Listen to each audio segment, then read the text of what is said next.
So let's get into this one. So how do we do it? We just like roll around and just like...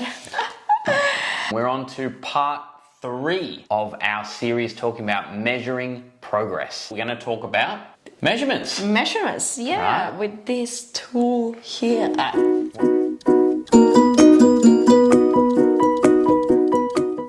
Guys, welcome. We're on to part 3 of our series talking about measuring progress. Right, we've covered. What have we covered? We've covered the photos. We right? covered the photos. That was number 2. What was number 1? Number 1 was the scale weight. So scale weight, photos are now number 3. We're going to talk about measurements. Measurements, yeah, right. with this tool here. What have we got? We've got a sexy little measuring tape. Now, not your typical one you would measure out your bedroom with. This is what we call like a sewing measuring tape, right? Yeah, sort of. It's really easy to find, like in the shop, so cheap. Like, well, I pay like $1 or $2 for this one. So, yeah, where do you find it? Like any? We find it if you're in Australia, so Woolworths, a Calves, a Big W, often will have them as well. Otherwise, if you're in America, places like Walmart and so on would have them too. Okay, so cheap, accessible, and once you got one, that's it, right? Yeah. This is the beauty. Same with the other measurement tools. There's something you can do regularly. They're cheap, affordable, and easy to repeat to stay consistent. And that is a key with measuring your progress, isn't it? Yeah, what we have been saying is all about reading all the tools, all the data all together and not just one single tool. So let's talk about this one. So there are a few key points that we have to remember. Okay, now it goes along the lines of what we've discussed in the other videos. So if you haven't checked those out, please check them. As Paula said, it's very important that you use all 3 methods, especially if you want to nail your progress and know exactly how things are going.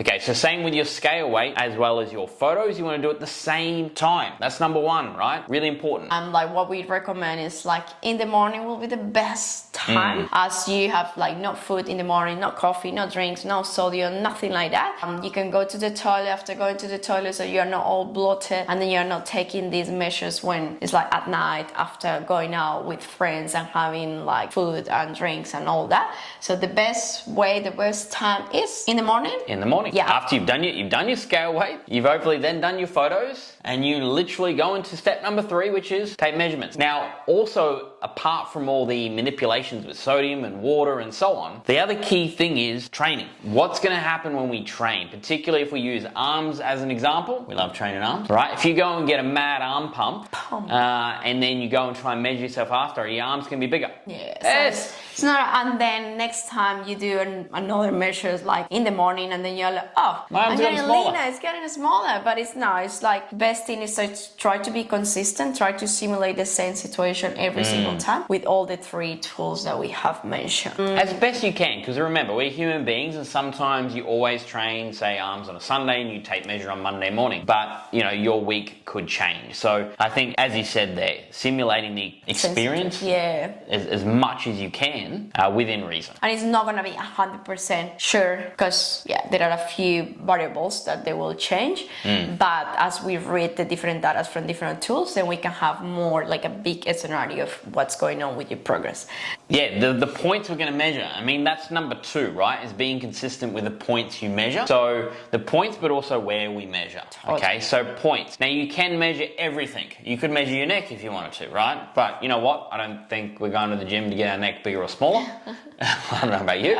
You know, we're not trying to get our toes bigger or smaller. Maybe I could try and get my big toes smaller because they're huge. But what we want to do is not overdo it, not underdo it. We'll just cover those areas up first, cover all areas, and then we'll talk about exactly how we get the accuracy. Okay, so calves, and then moving up, we're going to look at our thighs. Okay, so if we're trying to build these big quads or big hamstrings, or the opposite, we're trying to lose body fat, particularly females, where we're going to store more body fat in those thighs. Okay, so thighs is a key one. Moving up, we're going to look at our hips. So then your hips, where your hips bones are, just right around here. Then going up, we got the waist. So just here, the smallest section that we got here. Yeah. Sometimes it could be like around the belly button, or like just the smallest section here. That's the waist. Then we go up, we got the chest. The chest. chest, and then going to the arms now. Yeah, so we can do shoulders, but again, not something we would overly recommend. Next thing is going to be our arms. Okay, so they're probably the main measurements. Now, there is one additional one that you could consider. A lot of people do this, is around the glutes. So it's a little bit lower than the hips. Again, it's up for debate, but those are the other ones that we recommend that we've listed there.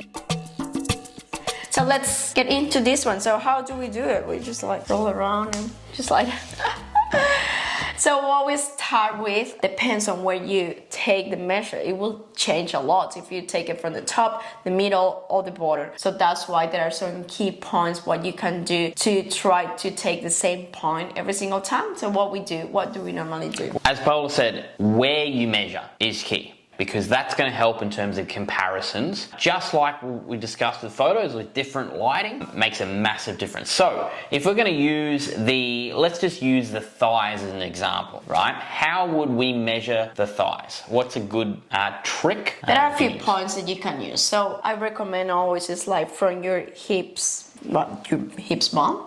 Okay. So you take it from there, and then I'm so short. I'll see. Oh, that's better. So from here, and then I just go down to like 20 or 25 centimeters. So just like 25 centimeters down from my hips bone.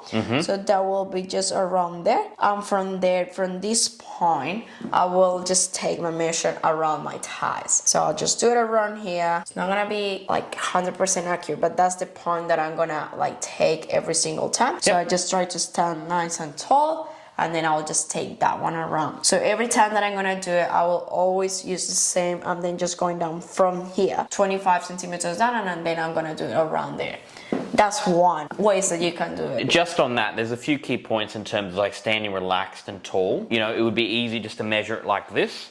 But again, it's a variable. Just stand tall where your weight is going through your body and relaxed. You're not tensing the quad, so to speak. If you do choose to tense your quad, you've got to keep that consistent all the time, right? So you've got to note that down. Not just note, say, your 25 centimeters down from hip bone, but also note, is this flexed or is that relaxed? And that's what I say. Just probably go relaxed all the time, just to make it consistent, right? Totally. Like Paula said, you can go from the hip bone, you can go from the knee, or you can measure from the hip bone to the knee, right? And then pick the middle point between that. So let's say that total dimension, let's just measure that there.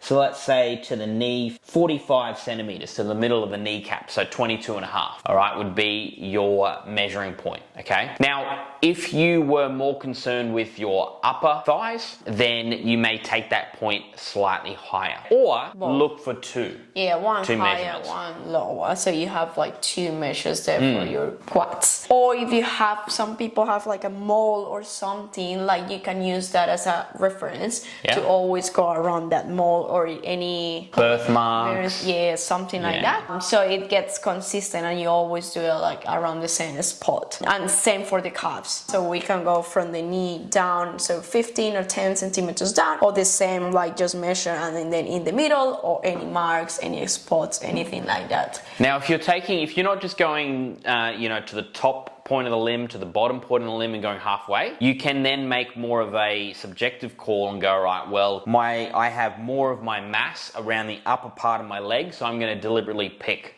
that part. All right, same when we look to our calves. Look, let's not use my calves as an example. There's a reason they're not on the screen. But you may choose to pick more of your upper part of that limb, because that's where your calf is bigger, all right? And obviously where the muscle is growing, let's say we're looking for muscle growth in particular, well, obviously you want to measure where the biggest part of the muscle belly is, and chances are as that grows and changes, you'll be able to capture that, okay? That's really key. Yeah. It's not what's right or what's wrong. There is not like this is the right spot, this is the correct spot where you have to do it. Not really. It's just like stick with something and be consistent, and then that's the key point where you can like track your progress. That's the biggest advice. Now, well, as you said, I think the waist is a really good example to use as well.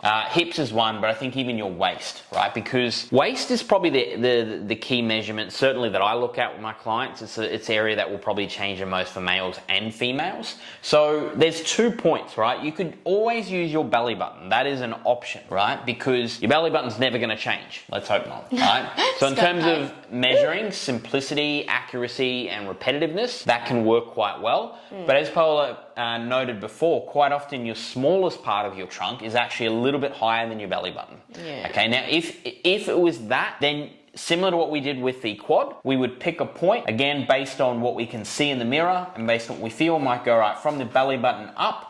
Let's just pick 5 centimeters. That appears to be pretty similar to our smallest point or circumference of our waist. And now that is going to be our consistent measuring location for the waist, week after week, month after month, whatever time period you pick. How often will be? That's a good lead-in. So in terms of how often should we do it? Look, I would say it's goal dependent. It's similar to what we talked about a little bit with our measuring tool 1 or 2, scale weight and photos. If you're in a short to medium term fat loss phase, you may choose to do it weekly. That's probably what I would recommend. Okay, you're gonna see changes weekly, likely. If you're more into a moderate to longer term fat loss period, then maybe fortnightly, okay? Or monthly. If you're in a building period, every 2 to 4 weeks. Yeah. Okay, because muscle is not going to grow rapidly like that, even when you're training really, really hard. One thing that can happen, we've both seen it, is that people use either one or all 3 of these methods, tools, but they try to do every few days, or, they just overuse it. Yeah. They then get disheartened or frustrated or annoyed. You get overwhelmed when you don't see the results. If you just do it every day, it's like, it's not centimeters down, it's going higher, it's going higher. It's like progress takes time, so you just have to be patient. Just like take these measures, like as we say, like every 2 weeks, 3 weeks, depending on your goals.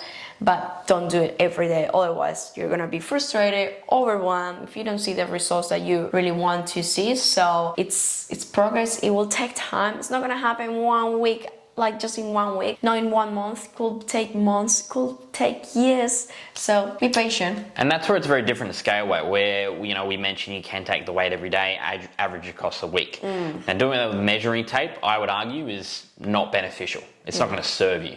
Okay, and with all these 3 measuring tools, these 3 methods, well, we got to understand that, can all 3 of these take maybe 5 minutes maximum, right? Yes, but right? We've seen it time and time again. People who, they have a busy day or a busy weekend, they fall out of routine into terms of doing these things. And then we look at the task of, measuring tape and, I got to do this and I got to do that. And they talk themselves out of it. So that's why, even though you may see change week to week, maybe every 2 or 4 weeks, just put it in your calendar, put it as a little reminder, a little notification. Again, put your measuring tape in a location that's visible. And then you don't forget about it. And you don't forget about it. If you want to, probably the other thing we talked about measuring these numbers, but where are you putting the numbers? There's some great free apps out here. We may put just a little suggestion in our comments here on what we would suggest. Otherwise, you can go old school. Get a little notebook, a little A5, A6 book, put it next to the measuring tape, put it in a great little location. Maybe you want to track the whole process, because also sometimes it could be like errors and mistakes when you are doing it. So let's say I do my waist today, it's like, 70 centimeters. And then in 2-3 weeks, it's like I've been like trying to lose weight, and then it's like 40 centimeters, something like crazy. You're like, something is like wrong there. So you have to do it again and then make sure like actually you are doing the right thing, because sometimes you can see that like big difference. It's like, I don't think that's right. Like, let's check what you have done and then try to see what you did wrong or where you take it. So go back to your notes and say, like, check, if it was 20 centimeters and then you did it 15 centimeters instead of 20. So it's a big difference there. So yeah, that's the key. Look, with all these 3 measuring tools, as I said, if you haven't watched number 1, number 2, and you're on number 3, go back. Even if you have, go back and watch them again. They all work together. Remember, this is only one of the key items or key ways of tracking your progress. You've got these other 2 methods, and then everything else that we do with our clients with the coaching, in terms of training, in terms of, tracking volume, tracking your strength increases in particular, like tracking your nutrition. Like, the more that you can track and analyze and understand and learn, the more that you're going to be able to fast track your progress. And the key is there's going to be periods of time where you want to be more focused. There's going to be periods more time where you want to be a little bit more relaxed. But even in those times, these 3 tools can be beneficial. As I said, monthly could be a great way of just keeping an eye on how things are to keep going. on track as well. To keep on track on your progress, and we hope you are progressing towards your goals. Look, and if you're not, make sure you reach out, because we are happy to help. This is Part of the reason why we're doing this YouTube channel, we're doing these videos so we can talk through how to do it, things to keep an eye on, and so you guys can kill it. We want to see you progress. Guys, if you haven't, subscribe, follow, comment. Hopefully you enjoyed this. We will see you in the next video. We'll see you in the next one. Boom. Voila. See you guys.